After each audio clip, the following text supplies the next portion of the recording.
Hello, everyone. It's another episode of the Talk About It podcast. I'm Lauren Fulmer. I'm Victor Dantas. And today we are going to get an opportunity to jump in and talk about farming and agriculture and all the fun stuff that goes with that. We have Ron Moore, local farmer. Ron, how are you? I'm great. Good to be here. Good. Thank you for coming. Yeah, we appreciate you coming in. Farming, especially this time of year, is very busy. Every day is busy for a farmer, but yeah, that's right. We appreciate you coming in, taking the time, and kind of sharing with, I'm sure Victor and I are not the most knowledgeable when it comes to agriculture and farming. So we're excited to kind of learn a little and laugh along the way with you today. So thanks for that. Sounds good.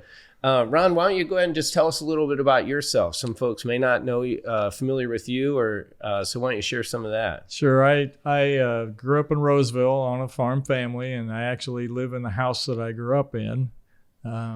And I started farming after college in 1977. So this is my, 46th crop that I've planted, and hopefully going to harvest another good crop this fall. We raise steers on summer pastures and then finish them and sell fat cattle usually in February, March of the year. So we run about 150 head of steers on summer pastures. So that's ground that could be farmed, but we just made a conscious decision that it's better for the soil to leave it in pasture. And because if you did farm it, it would be highly erodible, which is subject to erosion. We want to protect the soil as best we can. Yeah. I've always wondered, when you drive out in the country, you see all the cattle in the field like that. You leave them out there all night? Yep, they stay out there. We'll buy cattle in November, December and get them about 500 pounds, and then we'll keep them until they go into April, and then we'll put them out on grass. And then we provide shade with trees, or we have a couple of places that have loafing sheds, we call them, that they can get in out of the rain and the sun in the summertime. But they stay there all year long, all summer long, until end of August, beginning of September, and then we bring them home before we start harvest, because as you get into the end of the summer, the grass stops growing, and so they eat grass. Yeah. And when it doesn't grow, they go find grass someplace else, which is usually the neighbor's yard, right. Or the cattle stay in because they want to, not because they have to.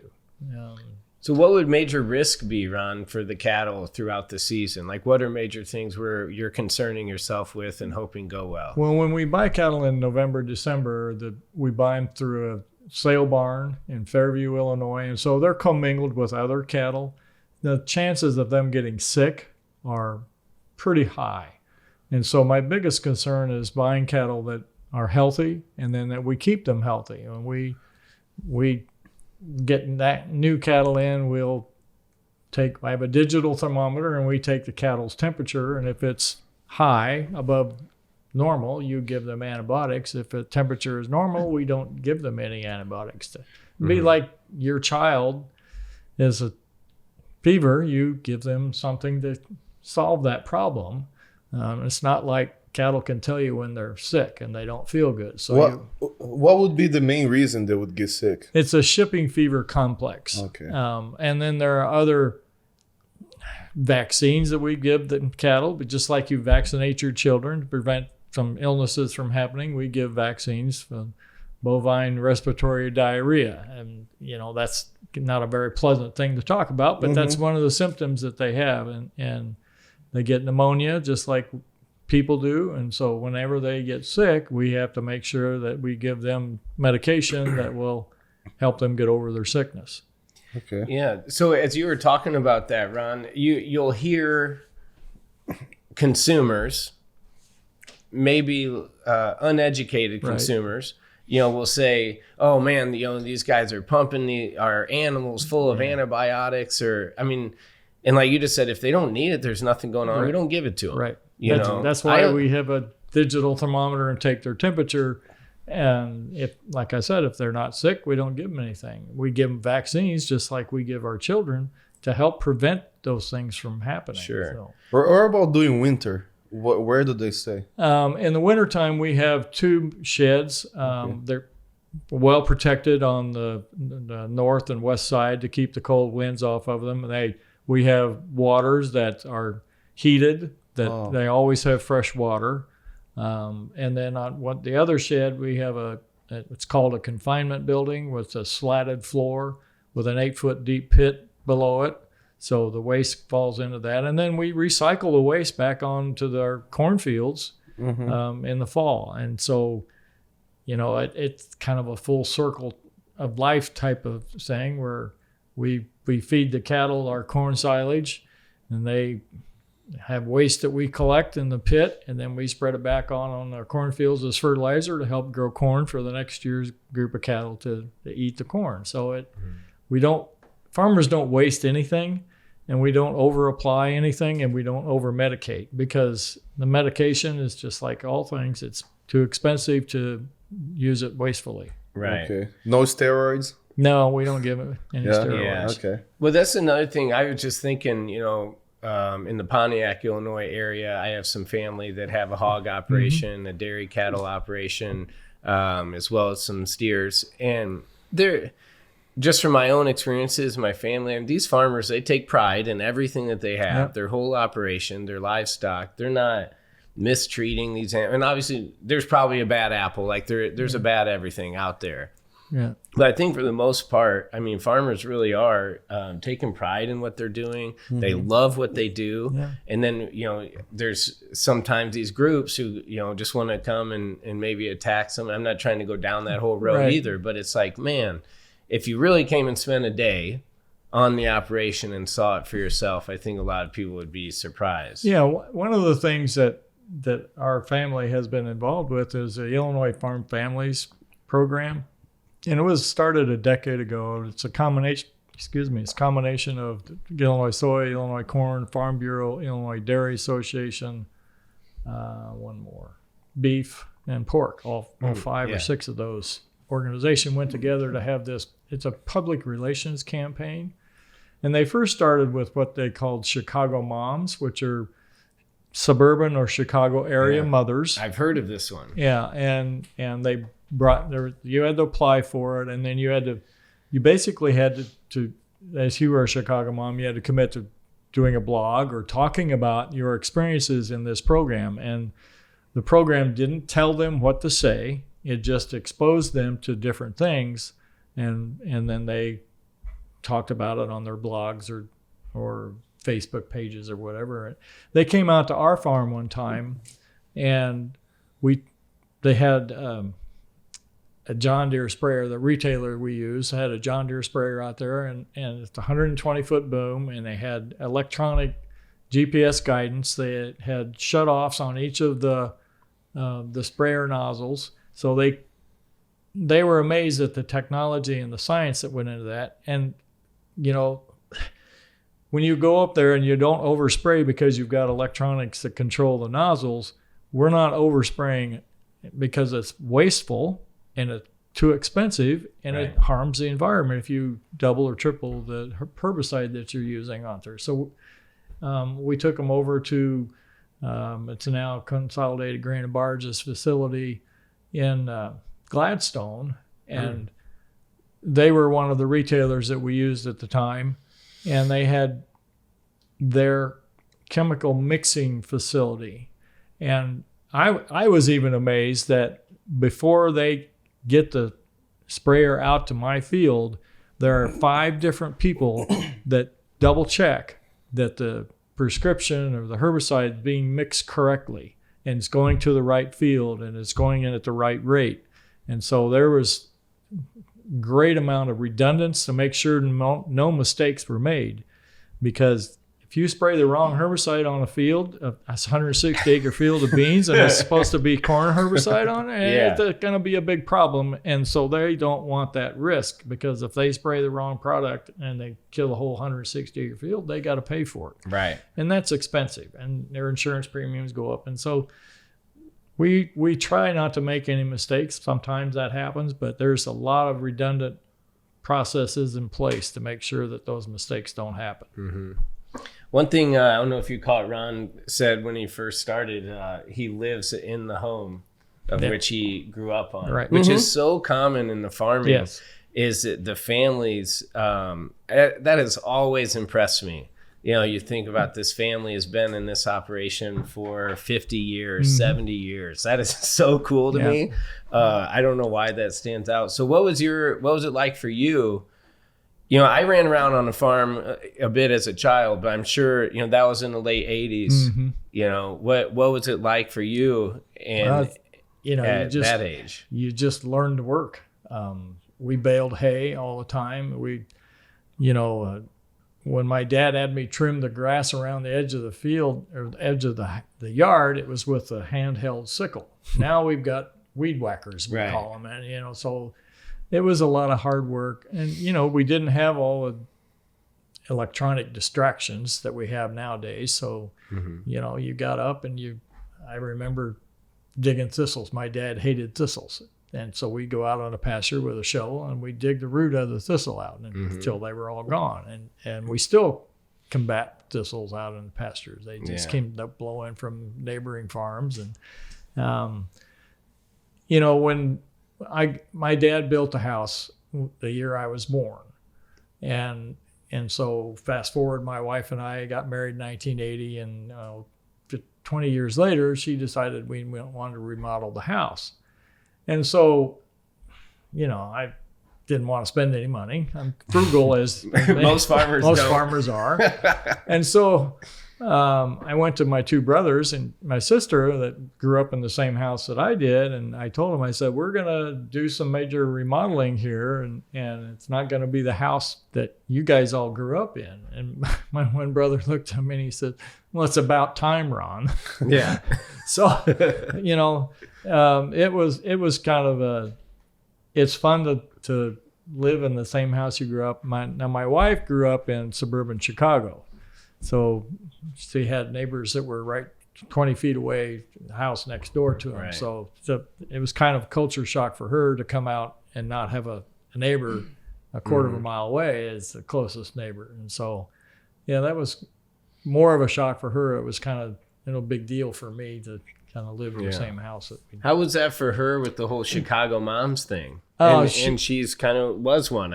She actually knows as much or more about agriculture than most farm wives. Good. She's taken to being a farm wife great. I mean, she does all the books and she runs a grain cart in the fall for us. So she's out there every day when we're harvesting and. She was a teacher, but has since retired from that. So something for her to do in the fall is help us get the crop in. That's great. Yeah. So how's the schedule all year long? What do you do in the first months of the year? How is planting season? How is harvesting? How is the timeline? Well, since I'm retired off of my volunteer soybean activities, January and February we're planning for the next crop year begins in September, October. Okay.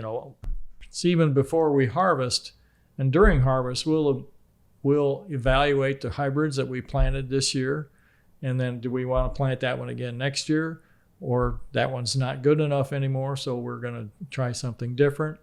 We plan our fertilizing for the next crop year during the fall. After harvest, we'll fertilize.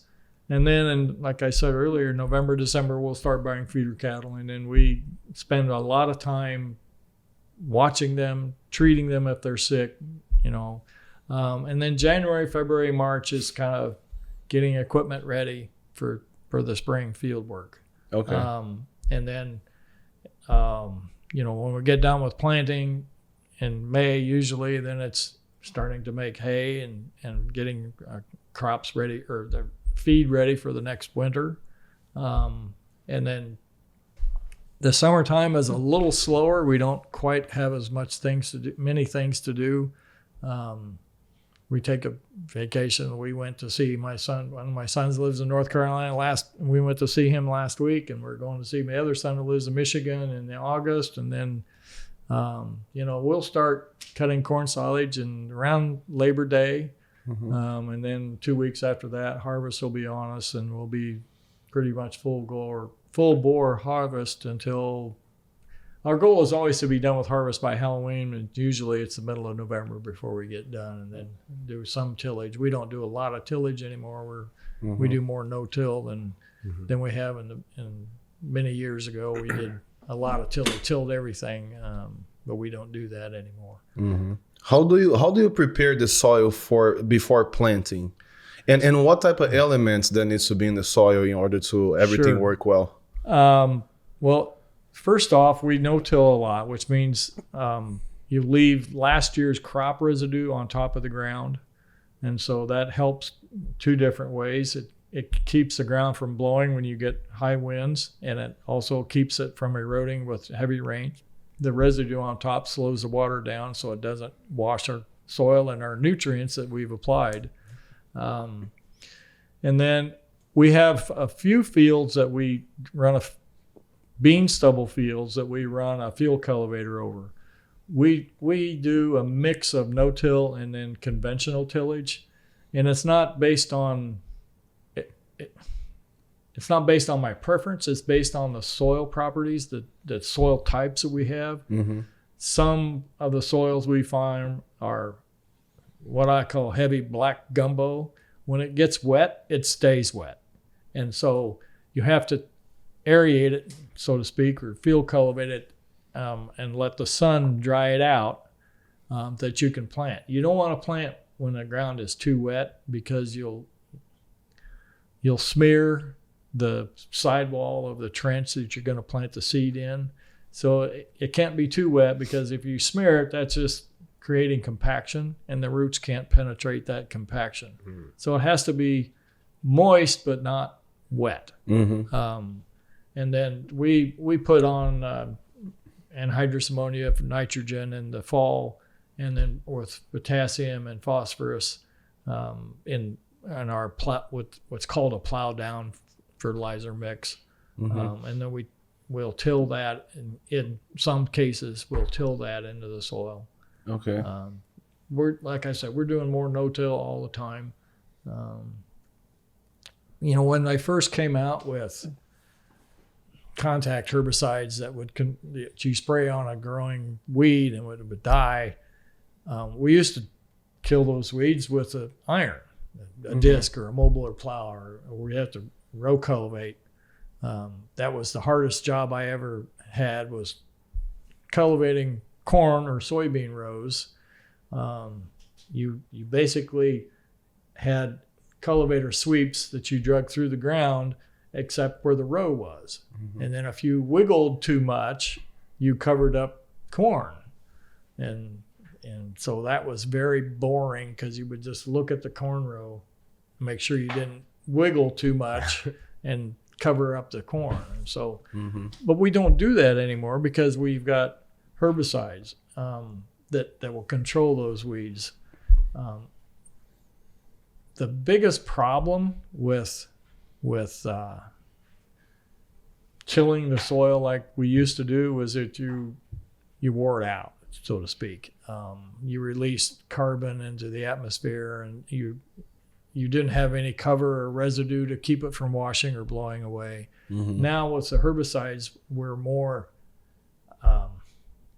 environmentally friendly. I'm not sure that's the correct term to use, but we're saving energy, because when I started farming, we moldboard plowed everything. We went over the field 8 or 9 times before we planted, or including planting. Now it's 3 or 4 times.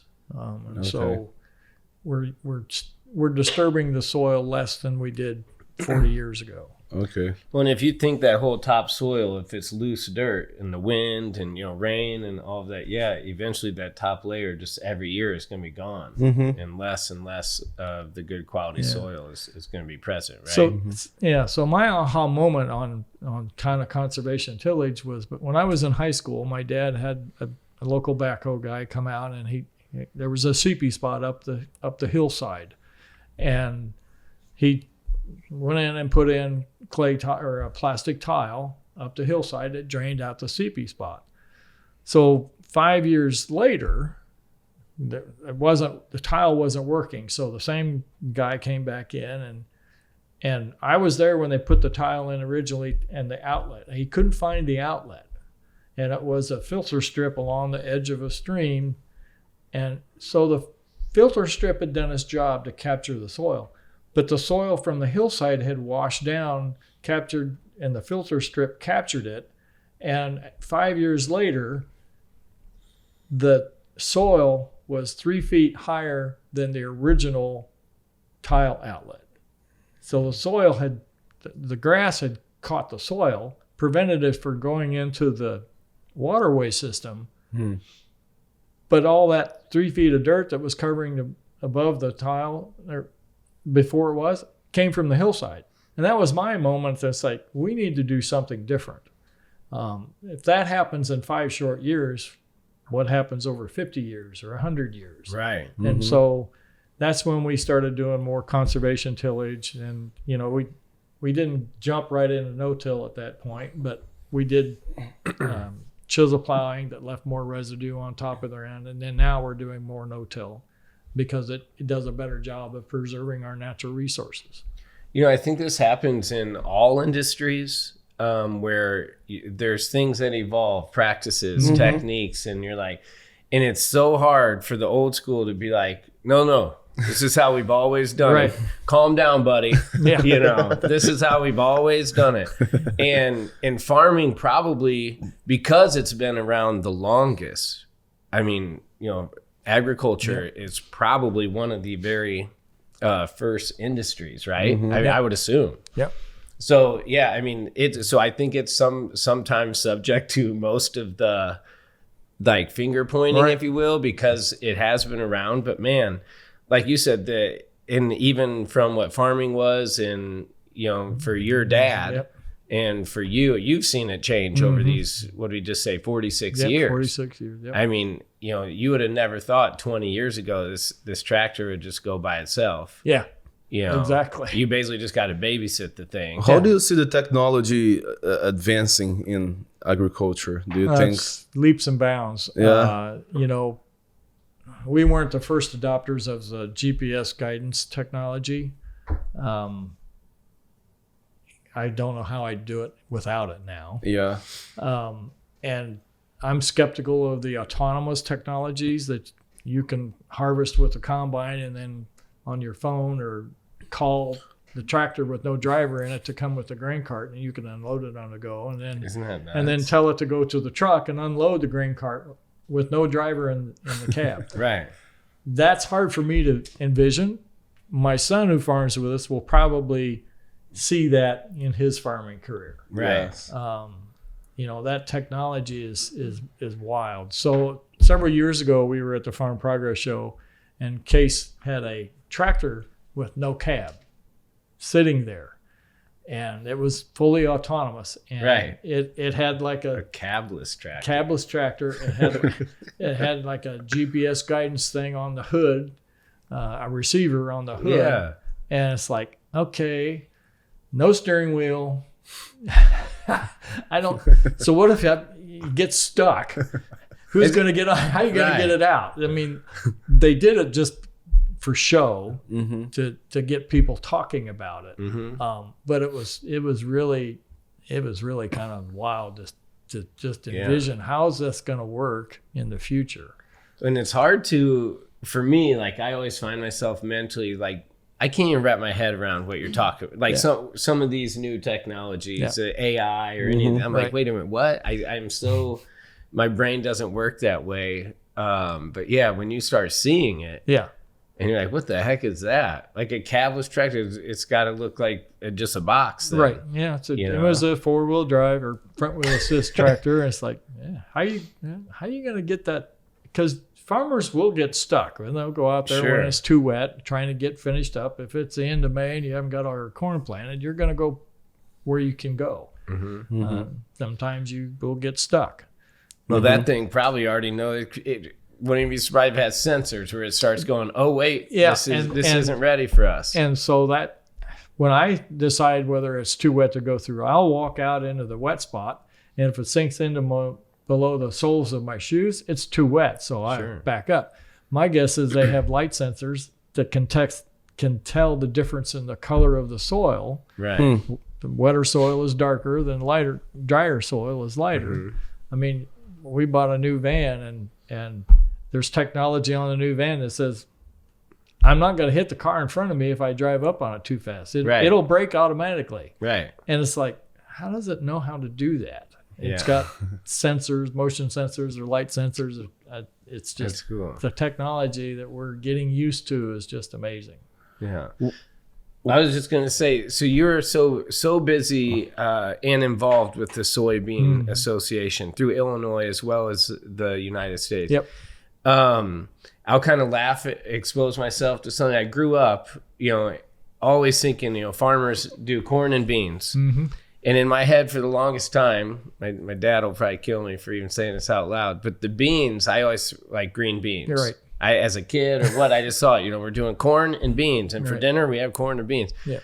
And I don't even know what age it was or it dawned on me, like, those aren't the beans that we eat. Right. So I'm sure there's plenty of people, especially like city folks or whatever, who've never even like been on a farm or walked through a field to see those aren't green beans. Those are soybeans. Right. Why don't you tell people what the primary use of all these soybeans in our country are for? So the primary use for soybeans, it's a very high protein crop. And so when you process soybeans, you get about, a bushel of soybean is 60 pounds. You get about 45 pounds, 48 pounds of meal, which is fed to livestock. It's very high in protein, and all, poultry, hogs, cattle, they have to have a protein, and humans have to have protein in their diet too. So that's a very good source of protein for the livestock industry. You also have some soybean meal goes into some of our products that we buy for our human consumption. What is tofu made out of? Do you know? It's made out of soybeans. Is that something? I was It's wondering. a different kind of soybean than what I grow. Sure. But it More or less. it's kind of tasteless in my opinion. It is tasteless. Tofu will taste like whatever you put it with. Yeah. But yeah. And so the other part of what you get out of a bushel of soybeans is oil, vegetable oil. And that has human applications, margarine and salad dressing and those kind of things. But nowadays, you can have the vegetable oil can be made into biodiesel. And so it's a fuel also. And so as you talk about biodiesel, it's a lower, it reduces the nitrous oxide coming out of the tailpipe of a diesel engine So cleaner product. Cleaner product. It has the EPA says you can't use sulfur to help lubricate the internal parts of the fuel pumps on a diesel engine, but the soybean oil, biodiesel, will help bring that lubricity back into it. So it's got a lot of mechanical advantages also. But the sustainable aviation fuel that's being talked about right now, that's even less, even more environmentally friendly. It has fewer noxious emissions than the jet fuel that's being used. Yeah, right. Right. And so there's always all kinds of things that are happening in the soybean that, we can get tires made out of soybean. They're making, they make asphalt out of soybean oil. That's what I mean. We continue to evolve our entire world. And I remember, rest in peace, Ray Deffenbaugh. Mm-hmm. But I went and listened to him many times talking about through Big River Resources and this corn-based ethanol, what we can do with it. Yeah. But you can't ignore that there's this real big captain up top with the oil industry, right? Yeah. I mean, you're fighting some big power and dollars and that's kind of changed over the last year or two, because now you've got some of the big oil companies are buying biodiesel plants or buying ethanol plants. Good. Because I think they see their big risk is the electrical automobile industry. There's a big push to electrify our transportation fleet, whether it's the personal vehicles, cars, and small pickup trucks to the big diesel rigs that haul a lot of our products across the country. And so I think they're realizing that, they need to. There are so many benefits for renewable fuels, whether it's corn ethanol or soybean biodiesel, that they want to partner with the ag industry now. And so that's a big change that's happening. Well, it's like the whole "you can't beat them, join them," right? And they probably saw, hey, you might as well get in on the early on with some of this because it's not going anywhere. Yeah. So we used to battle the oil industry, and now there are parts of the oil industry that are trying to work with us. So that's a positive. Good. What is the most common mistake that someone could lose their entire crop of corn or soybeans? Oh, other than natural disasters. Yes, that would be the most common, I think. But farmers nowadays are doing a really good job of producing a crop. The biggest, I don't think you'll have a big risk of losing production. If we do have a natural disaster, we have the federal crop insurance program that helps offset some of that risk. I think the biggest risk farmers have is marketing their crop. Like I said, farmers do a good job of producing. They're generally going to have something to sell. But the problem is, when do I sell? Where's my cost of production? Because, my cost of production changes every day. We either do get rain or we don't get rain.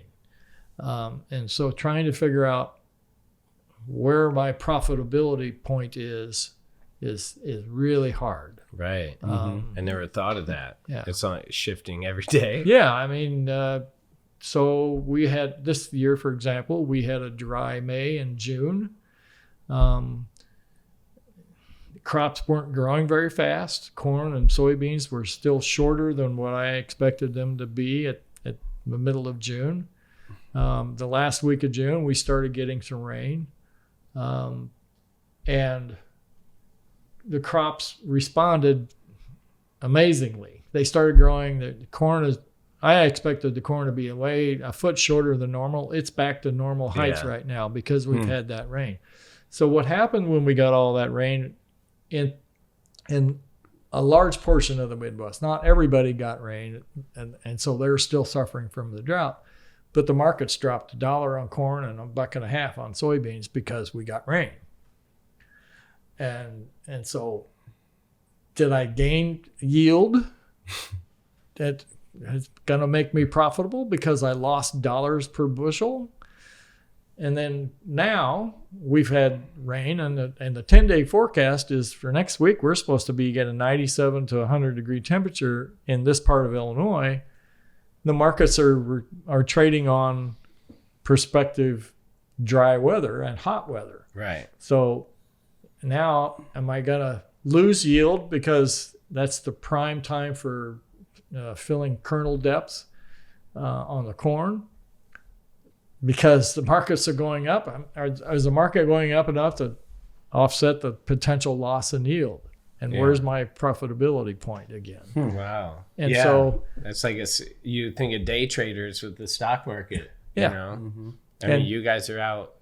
Yeah, and there are people on the board of trade who day trade too, and they'll buy and you've got some of the computer artificial intelligence algorithms that say if it reaches this point, we're going to sell. Or if it reaches that point, we're going to buy. And so So look, even AI has evolved in the whole being able to help with the trading and understand algorithms in a much deeper. Man, that's crazy. Yeah, and so for for me out here in the producing, it's like so I have someone that helps me with my marketing, and I think most farmers do nowadays. But still, it can move. Well, overnight the corn was up 22 cents. Right. And so you can trade corn and soybeans 24 hours a day if you want to. Right. And I don't have the desire to look at it 24 hours a day. That's not what that's not why I started farming. So. Right. What is the process after you harvest? Like, where do you store the soybeans and corn until you sell everything? How does that work? So when we harvest, we've got 2 bins at home that we'll put the corn in there and dry it down, and then depending on the market, we'll keep it until sometimes we'll sell in the spring, right before planting, because that seems to be a good market. And then now we've got about 10,000 bushels left that we're going to hopefully sell in August. The other grain that we harvest, we'll take to a local elevator. There's a co-op in Roseville, and then CG&B, Consolidated Grain and Barge, has a facility 3 miles from my house. So we take some there, and they'll store it for a fee. Right. Okay. They'll store it for me, and then I can sell to them, and they turn around and they'll sell it to wherever, whether it's an ethanol plant or they've got a facility on the Mississippi River. They can load barges of soybeans or corn and ship it down to New Orleans. Sometimes they'll ship it down to halfway down to Tennessee and offload the corn to the mills that are feeding the poultry farms down in the south. Okay. So Would you say that people that own the elevators are they more like, is it more profitable than the people that grow the corn, or? well, generally the folks that own the elevators, they charge enough that they're going to make money no matter what the market is. And so if the only time they'll lose money is if they're speculating instead of just laying off the risk. So when I sell corn to the elevator, they'll lay that risk off. They'll charge me the difference between the Chicago Board of Trade price and their cash price, and that's their basis, which covers their profitability and any transportation that they have to deliver from, say, Roseville to the Illinois River. That's part of the basis. It's a cost. They have, since I sold it to them, they got to deliver it to the Illinois River, put it on a barge and go south. And so that's part of their cost. But I want to make sure that they're in business next year so I can take grain to them next year. So they got to charge enough to pay their employees and cover their cost overhead and any improvements that they need to make. Right. And But so- that guarantees you a sale of your product. Yes. Right. Yeah. One thing you were just talking about how, this product leaving our area going down south, you've had an opportunity, Ron, to travel not just here in Roseville and Knox County or Warren County, but man, you've been able to travel all throughout Illinois, all throughout our country, and now even other places in the world. And to be able to see other farming practices, share some of the stuff that we do. But why don't you just kind of share some of the countries? I know you've been to this guy's hometown, or not hometown, but country of Brazil. Yep. I've been to Brazil 4 times. Yeah. When you go, do you usually go to teach something or to learn more? Both. My first experiences was my first overseas travel was with the American Soybean Association. We went to Romania and Ukraine to see how they were experiencing. This was in the mid 2005, I think, 2006. 15 years after the fall of communism, and see how they were building their agriculture. That was pretty eye-opening. I have some of the largest farms in the world in Ukraine. They're just huge. I've been to Brazil, like I said, 4 times. The first time I went down there was in 1998. The central part? We went to Brasilia. We went to Rondonópolis, Lucas do Rio Verde. All central part. Yeah. That's where all those soybean, corn. Yes. So you have fields just like we have fields? The central part of Brazil and kind of little part of the north is just like the Midwest. Yes. It's only soybeans and corn and cattle. So when we were there, it was in March, and so that's when they're starting to harvest Brazilian soybeans. If I saw one semi, I saw 10,000 semis. And then you hear stories about 2 or 3 mile long waits at the port Paraná, I think. Paraná? Yeah. To get those trucks unloaded so they can turn around and go back and get another load. Yeah. And it's just amazing. I mean, we have areas in the United States where you can see horizon to horizon of crops. But what you don't see in Brazil are power lines and houses. There's just fields and fields and fields. And here we can see horizon to horizon, but there's a power line or there's a farmhouse or a small town. And so we were the first time I went to, I think it was Lucas de Rio Verde, there was 2,500 people that lived in the town. And the last time we were there was probably 10 years later, there was 25,000 people that lived there. And the Brazilian government was using agriculture as an economic development driver for their central part of the country. It's still like that. Yep. That's good. And it was just, I mean, I don't consider Brazilian soybean farmers to be my competition. They're my colleagues, because if they, if we didn't have Brazilian and Argentinian soybean crop, how high would the soybeans be that we would have in the United States, and how much would the feed cost for the livestock producers be? Right. So there's got to be a balance on everything. It's not easy, but I think a balance is needed throughout the global marketplace. Sure. Brazil and the United States is always like first and second on soybeans and corn producer in the world. So in Brazil, are a lot of the farms individually owned, or is it more big? It's a big mix business? of both, I think. We were on some small farms, but we were also on a farm that had 80,000 hectares, and they had a John Deere dealership. On the farm owned a John Deere dealership.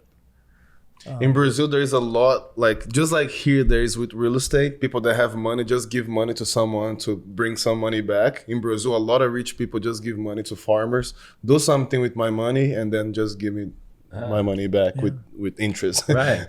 Yeah. So a lot of people invest in farming that never been to the farm. You know? Interesting. Yeah. And that happens here to an extent. Like there's people who own farmland and they pay someone, they rent is the term, right? And then so that person will come out and farm the field for the owner, and the owner's not too involved, I assume, most of the time. The renter just does depends on what type of lease you have. A case rent lease is where the tenant makes all the decisions and basically pays a fee to the landlord for the right to farm his ground. Some leases are what they considered a 50-50 lease, where I put in 50% of the inputs, the landlord puts in 50% of the inputs, the landlord gets 50% of the crop. He can market it however he sees fit, and then I get to market the other 50%. Right. But I do all the work. I am actually the one driving the tractor and harvesting the crop. The landlord doesn't do the work. So but they're the owner. They're the owner, and they have the same. They have input on what varieties, what herbicide programs you want to use, because they're paying for half of the inputs. Right. So they have the right to say, I want to do it this way or that way. And there are fewer and fewer of those 50-50 leases, and it's becoming.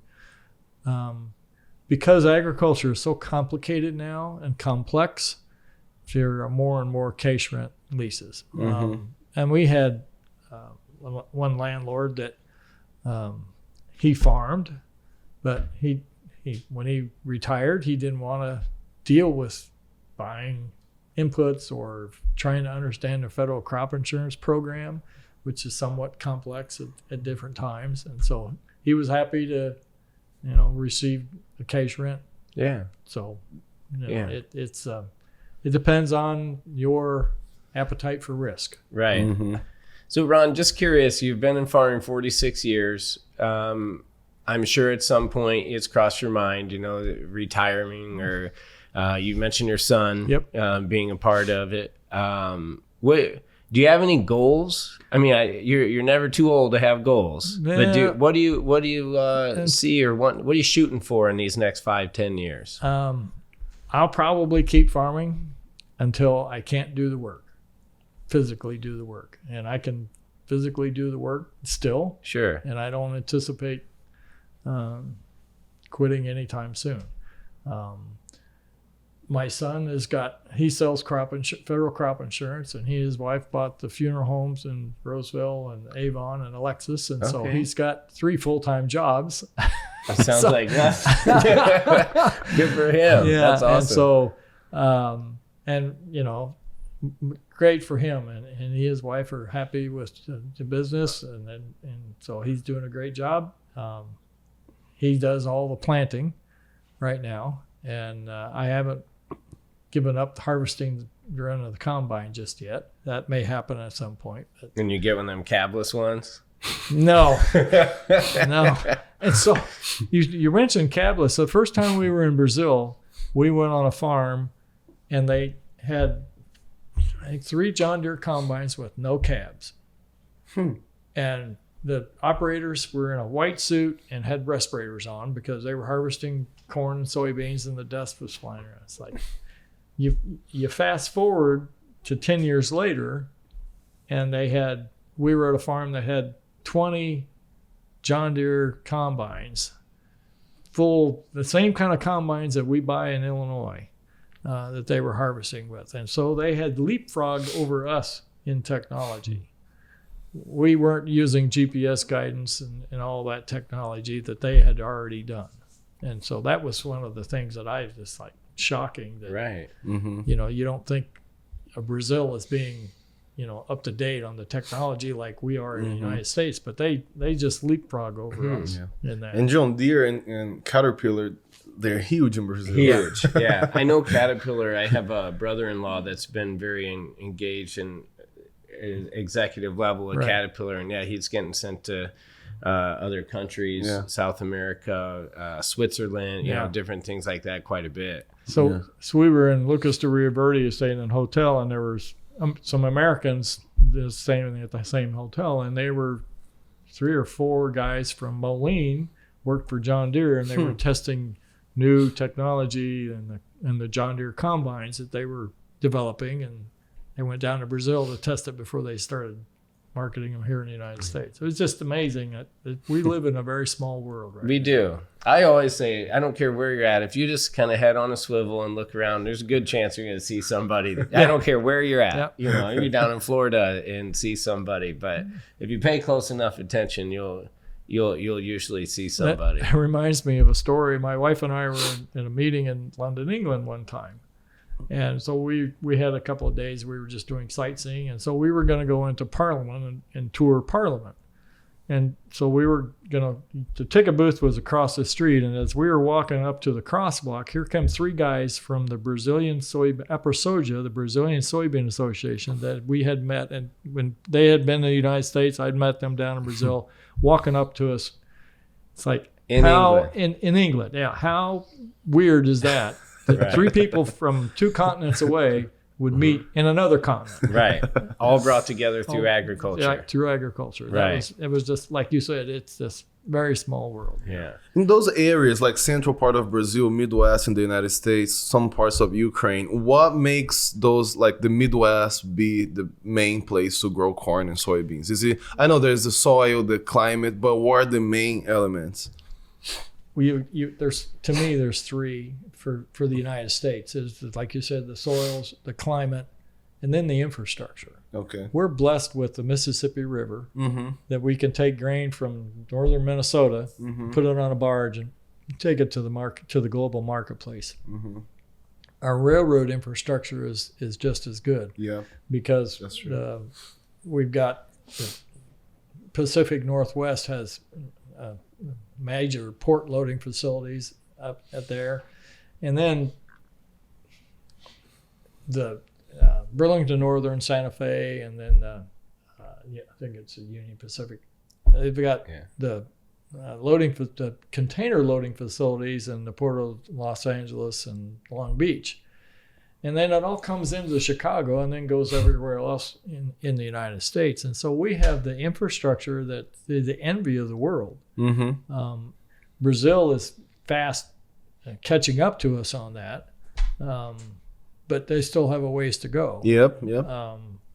But those are the big advantages. Now, you're hearing lots of stories about Ukraine and the Russian-Ukraine grain deal that has been suspended here this week.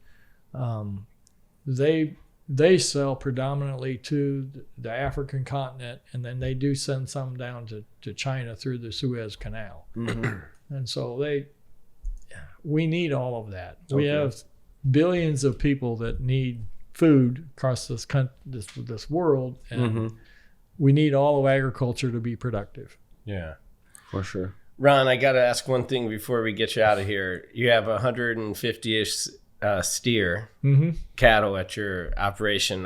I got to ask, I've been told that if the cattle are standing, when you're driving around, and if the cattle are standing in the field, it means the fish are biting. I have no idea. I just had to ask that.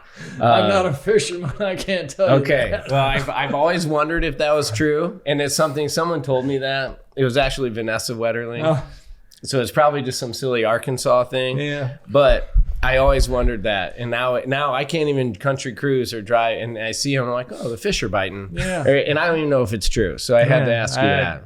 I don't know. When they're standing, they're usually grazing. That's all I know. Well, I appreciate you coming in and joining us, Ron. Yep. Thanks for sharing your journey, some experiences, and also some of these farming practices. I'm sure our listeners appreciate it. I know Victor and I did too. So thanks for coming in. Happy to be here anytime. Yeah, Thank we you might very have much. to have your son come in. He's in the funeral biz and farming. That's a weird combination. It's a nice mix. Yeah.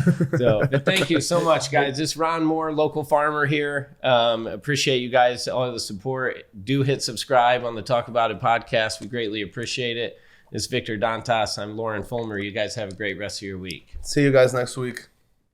Thank you for watching this episode of the Talk About It podcast.